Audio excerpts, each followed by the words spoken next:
step up, comes out of the end zone. He is hit by John Bostic, and now Dalton is down on the field. Play action, steps back, now throwing deep down the left sideline. That's Terry McLaurin, wide open, pitch, catch, touchdown!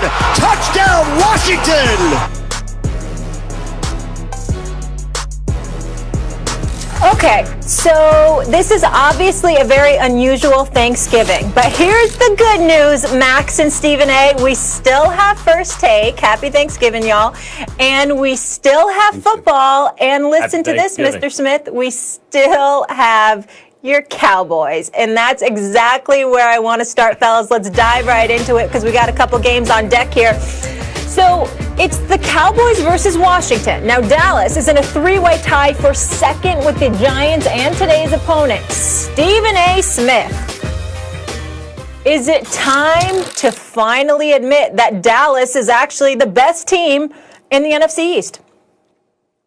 Well, I just want to make sure that I let the national audience know that clearly the team here on First Take have absolutely no love for me whatsoever because it's Thanksgiving. And obviously, that's the first question that I'm being asked. And obviously, I have to admit that the answer is yes. So much to my chagrin, I have to look at the Dallas Cowboy faithful out there and say it's pathetic, as moribund, as horrible as you are this season with all the bad luck that'll put a black cat to shame. The bottom line is you're still the best team in the NFC East. And it's really, really by default. The New York Giants are a team that has a bright future, but they have no Saquon Barkley and a quarterback that can't hold on to the football in Daniel Jones. So you wash them away. You look at the Washington football team, they don't even have a name, for crying out loud. Okay, we know that they're pretty much null and void. Their quarterbacks are out for the season. We wish Alex Smith nothing but the best. It's a miracle just to see him in that starting lineup. In the case of the Philadelphia Eagles, we've lamented how horrendous their situation has been. Carson Wentz, about 18 turnovers, has been sacked.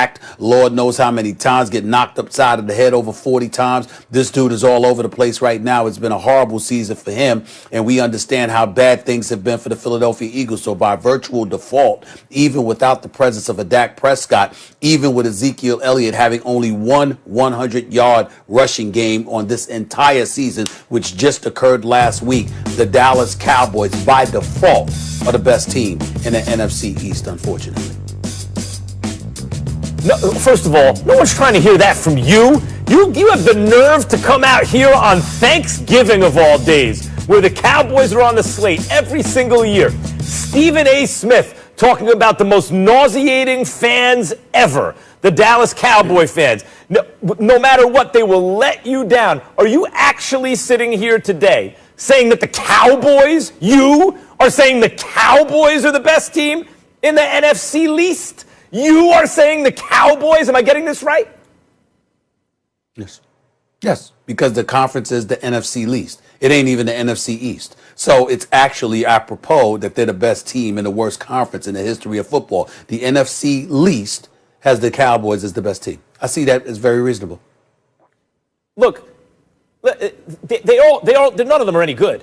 But if I had to choose the best team right now, I'd say the New York Football Giants. They're trending in the right direction. Their defense is looking good. Their offensive line, at least, is not as horrible as it was a couple of years ago. They're the only team in the division with a young ascending quarterback who's on the field right now. He's ascending slowly, but he is ascending. If I had to say who's playing the best quarterback right now in the NFC East, you make me say it, in the NFC East, I'll say Daniel Jones. And in fact, if you look at the way, yes, the Cowboys have that nice win against the Vikings. They're trending in the right direction, but so are the Giants. The Giants lost to the Cowboys by a field goal a bunch of weeks ago already. They lost a narrow game to the Eagles. They come right back. They beat Washington twice. They lost to the Bucs, Stephen A., by less than a field goal. It was a 2-point loss to the Tampa Bay Bucs, who a lot of people still like to get out of the NFC. And then they just beat up on the Eagles. They beat them by 2 scores.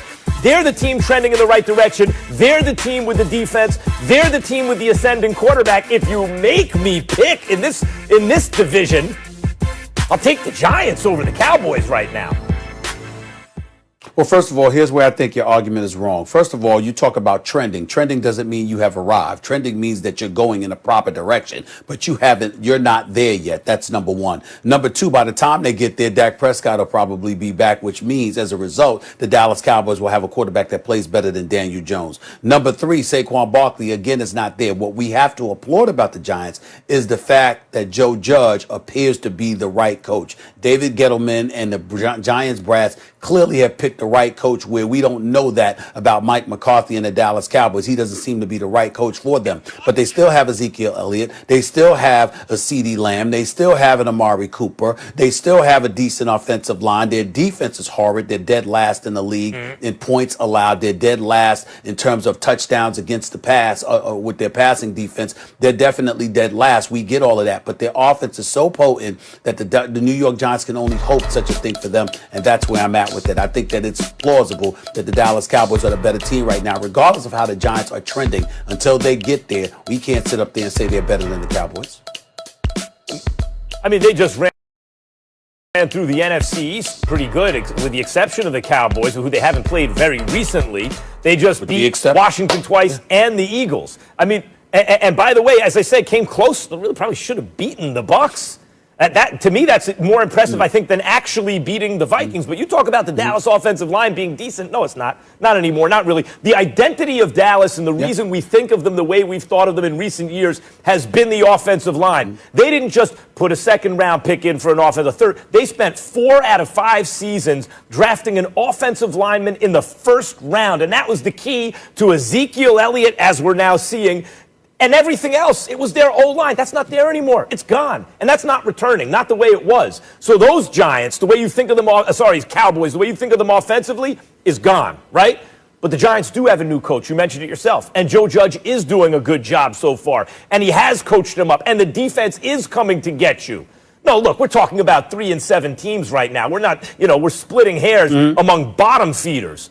But among those bottom feeders, the Giants, right now, you make me pick, they're better than the Cowboys. And furthermore, at least the Giants are my team. You're talking about the Cowboys? We're splitting hairs, and there's not a dime's worth of difference, and your nickel goes to the Cowboys? Well, I think it's important that you remember how I started off the show. I lamented the fact that I had to even broach this subject. I didn't want to talk about the Cowboys, particularly on Thanksgiving. You're talking to an individual that doesn't believe the Dallas Cowboys have earned the right to play on Thanksgiving. I don't think they deserve it. I don't think the Detroit Lions deserve it. But that's a subject that we'll get into a little bit later on in the show. But I think it's important to remember that you sit up there and you want to give yourself a pat on the back and a round of applause, because guess what? The Giants beat the Eagles and the Redskins. The Redskins are playing their third string quarterback. Now, we know that Alex Smith is not a third stringer when he's healthy, but that nasty leg injury that he suffered a couple of years or more than a year and a half ago, we didn't know if he'd ever play football again. So we applauded the fact that he was just on a football field playing. Dwayne Haskins is out. Kyle Allen is out. You look at Antonio Gibson. He's had one 100-yard rushing game this season. Rushed for 128 yards. Actually, a very stellar performance. Who was that one game against? The Dallas Cowboys. And that was the game the Washington football team won 25-3